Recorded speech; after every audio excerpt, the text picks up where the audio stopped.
গর্ভাবস্থায় দ্বিতীয় সপ্তাহে শারীরিক পরিবর্তন যা যা ঘটে। যেহেতু ডিম্বস্ফোটনের দ্বিতীয় সপ্তাহের মধ্যে হয়ে থাকে, তাই আপনি এই সময় ডিম্বস্ফোটনের কিছু লক্ষণ লক্ষ্য করবেন। ডিম্বস্ফোটনের পরেই গর্ভধারণের জন্য যৌন মিলনের উপযুক্ত সময়, তাই আপনার মাঝে কখন ডিম্বস্ফোটনের লক্ষণ দেখা দেয় সেদিকে খেয়াল রাখতে হবে। ডিম্বস্ফোটনের যে সকল লক্ষণ দেখা দিতে পারে: আপনার অন্তর্বাসে শ্লেষা জাতীয় স্রাব এই সময়ে মাঝে মাঝে দেখতে পাবেন। সাধারণত ডিম্বস্ফোটনের কাছাকাছি সময়ে ডিমের সাদা অংশের মতো পিচ্ছিল এবং আঠালো স্রাব পরিলক্ষিত করা যায়। অনেক নারী ডিম্বস্ফোটনের সময় পেটে ক্ষণিকের জন্য তীব্র ব্যথা অনুভব করেন। কোমরের পেছনেও এই ব্যথা হতে পারে। এই সময়ে সঙ্গীর কাছে তীব্র যৌন মিলনের আকাঙ্ক্ষা অনুভূত হয়। এই সময় সঙ্গীর গায়ের ঘ্রাণ খুবই তীব্র মনে হবে। এই সময় স্তনে ব্যথা, ফুলে যাওয়া এবং কালশিটে দাগ দেখা দিতে পারে, যা শরীরের হরমোনাল পরিবর্তনের কারণে হয়ে থাকে। গত সপ্তাহে খুব সম্ভবত শুক্রাণুর সাথে ডিম্বাণুর মিলন ঘটেছে, তার মানে একটি বাচ্চার আগমনে শুরু হয়েছে। যেহেতু এটি তৃতীয় সপ্তাহ, তাই এখনই আপনি গর্ভধারণের কিছুই টের পাবেন না। তাছাড়া আগামী সপ্তাহে আপনার পিরিয়ড মিস হতে চলেছে। তৃতীয় সপ্তাহে গর্ভবতী নারী ও অনাগত বাচ্চার মধ্যে কী কী পরিবর্তন আসে এবং এই সময়ে করণীয় নিয়েই আজকের এই ভিডিও। আশা করি মনোযোগ সহকারে দেখবেন। পুরো ভিডিওতে সঙ্গে আছে আমি মৌমিতা। তো চলুন ভিডিও শুরু করা যাক। তৃতীয় সপ্তাহে শারীরিক পরিবর্তন: রক্তপাত। ডিম্বাণু একটি শুক্রাণু দ্বারা নিষিক্ত হওয়ার ফলে হালকা রক্তপাতের ঘটনা ঘটে। আপনি হয়তো অবাক হবেন, এবার সময়ের আগেই আপনার পিরিয়ড হয়ে গেল। মূলত এটা পিরিয়ডের রক্ত নয়, ডিম্বাণু নিষিক্তকরণের ফলে সৃষ্ট রক্ত।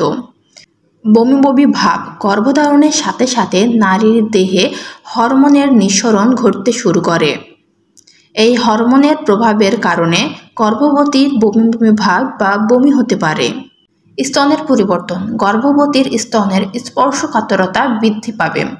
হালকা স্পর্শে ব্যথা অনুভব হয় এবং নিপলের রং গাঢ় হতে পারে। পিরিয়ড মিস: আগামী সপ্তাহে বা এই সপ্তাহের শেষের দিকে আপনার পিরিয়ড মিসের ঘটনা ঘটবে, তাই প্রেগন্যান্সি কিট কিনে রাখতে পারেন।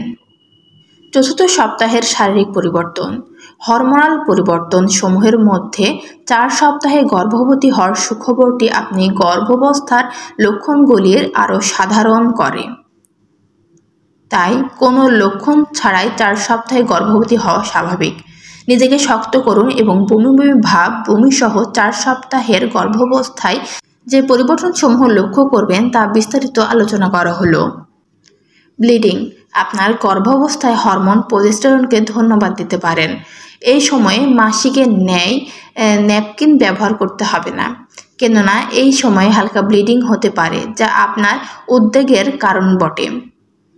ভয় পাওয়ার কিছু নেই, কারণ এই সময় হালকা ব্লিডিং আপনার শিশুটিকে সঠিকভাবে আপনার জরায়ুতে জায়গা করে নিয়েছে, এটি তার সংকেত মাত্র। এই সময়ে যে কোনো ব্যথা খারাপ কিছুর ইঙ্গিত বহন করে, তাই ডাক্তারের শরণাপন্ন হওয়ার অনুরোধ রইল। এই সমস্যা থেকে পরিত্রাণ পাওয়ার জন্য ডাক্তার আপনাকে কিছু পরীক্ষা করতে বলবে। তবে যদি ভারী রক্তপাত হয় এবং কয়েকদিন স্থায়ী থাকে বা কোনোভাবেই ভয়ের কারণ হয়, তাহলে শীঘ্রই ডাক্তার দেখান। মেজাজ ওঠানামা: এটা কল্পনা নয় যে হরমোন পরিবর্তনের কারণে আপনার মেজাজ ওঠানামা হতে পারে, তবে আপনার স্ট্রেস বা মনের উত্থান পতনের জন্য হতে পারে। মেজাজ ওঠানামার প্রথম 12 সপ্তাহ পর্যন্ত প্রবল থাকবে এবং আস্তে আস্তে তা কমতে থাকবে। সকালবেলায় অসুস্থতা: অভিজ্ঞ চিকিৎসকদের মতে 50 থেকে 90% নারী মর্নিং সিকনেস ভোগ করে থাকে। সকালবেলায় অসুস্থতার মধ্যে হলো বমি বমি ভাব এবং বমি। আপনার সকালবেলার সমস্যাটি 9 সপ্তাহ পর্যন্ত স্থায়ী হয়, পরে তা আস্তে আস্তে কমে যায়। সাধারণত দ্বিতীয় ও তৃতীয় মাসের মধ্যে ভালো হয়ে যায়। অবসাদচ্ছন্ন বোধ: চতুর্থ সপ্তাহে গর্ভাবস্থায় লক্ষণগুলোর মধ্যে অন্যতম একটি লক্ষণ হলো ক্লান্তি, কারণ আপনার শরীরটি সেই কিশোর কোষগুলোকে ভ্রূণে পরিণত করার জন্য কঠোর পরিশ্রম করছে। স্তনের পরিবর্তন: আপনার স্তন যুগলকে ইতিমধ্যে বার্তা প্রেরণ করা হয়েছে যে একটি বাচ্চা আসছে। তাই দুগ্ধ তৈরির জন্য এবং পান করার উপযোগী করার জন্য তা কোমল এবং ফুটে উঠছে। আজকের ভিডিওতে মূলত মাসিকের প্রথম দিন থেকে 4 সপ্তাহ পর্যন্ত আপনার শরীরের সাথে কি কি ঘটতে চলেছে এই বিষয়ে আলোচনা করা হয়েছে। আপনাদের যদি এই বিষয়ে আরও কোনো প্রশ্ন থেকে থাকে বা আপনার শরীরে কি পরিবর্তন ঘটছে তা জানাতে কমেন্ট করুন।